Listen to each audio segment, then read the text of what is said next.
سورہ صاد مکے میں نازل ہوئی اور محمد اسد اپنی تفسیر دی میسج آف دا قرآن میں اسے حق اور باطل کی کشمکش اور انبیاء کے صبر و استقلال کی ایک بہترین مثال قرار دیتے ہیں۔ اس سورہ کا بنیادی مقصد انسان کو اس کے تکبر سے نکال کر حقیقت کی طرف لانا ہے۔ محمد اسد کے مطابق اس سورہ میں بار بار یہ دکھایا گیا ہے کہ کس طرح طاقتور لوگوں نے حق کو محض اپنی انا کی وجہ سے جھٹلایا۔ پہلا نقطہ، تکبر اور ضد کا انجام۔ سورہ کے آغاز میں مکے کے ان لوگوں کا ذکر ہے جو قرآن کی دعوت پر حیران تھے کہ ایک انسان انہیں کیسے ڈرا رہا ہے۔ محمد اسد یہاں یہ نقطہ اٹھاتے ہیں کہ ان کا انکار کسی منطق پر نہیں بلکہ عزت یعنی پرائیڈ اور مخالفت پر مبنی تھا۔ اللہ تعالیٰ پچھلی قوموں کی مثال دے کر بتاتا ہے کہ جب عذاب آتا ہے تو پھر بچنے کی کوئی راہ نہیں ہوتی۔ دوسرا نقطہ، انبیاء کے قصے، طاقت اور آزمائش۔ اس سورہ میں 3 بڑے انبیاء کا ذکر خاص طور پہ کیا گیا ہے تاکہ انسان کو سبق ملے۔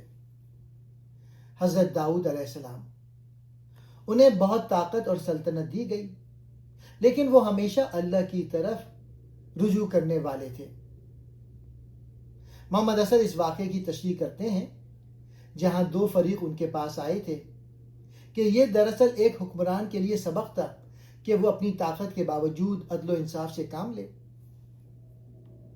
حضرت سلیمان علیہ السلام، ان کی شان و شوکت کا ذکر ہے لیکن ساتھ ہی یہ بھی بتلایا گیا کہ جب انہیں اپنی مادی قوت پہ تھوڑا بھی غلبہ محسوس ہوا تو انہوں نے فوراً توبہ کی اور سمجھ لیا کہ اصل بادشاہی صرف اللہ کی ہے۔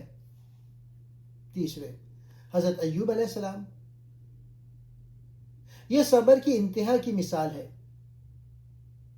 محمد اسد بتاتے ہیں کہ بیماری اور تکلیف میں بھی ایوب کا اللہ پہ توکل ہمیں یہ سکھلاتا ہے کہ انسان کو ہر حال میں اپنے رب کا شکر گزار رہنا چاہیے۔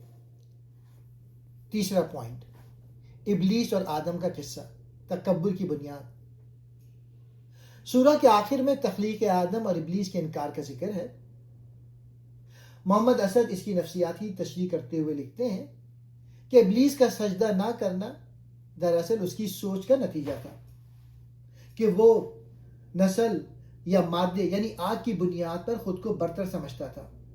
یہی وہ انا ہے جو انسان کو ہدایت سے محروم کر دیتی ہے۔ یہ سورہ ہمیں سکھاتی ہے کہ حق کو ماننے میں سب سے بڑی رکاوٹ تکبر ہے۔ کامیابی یا مشکل دونوں میں اللہ کو یاد رکھنا ضروری ہے۔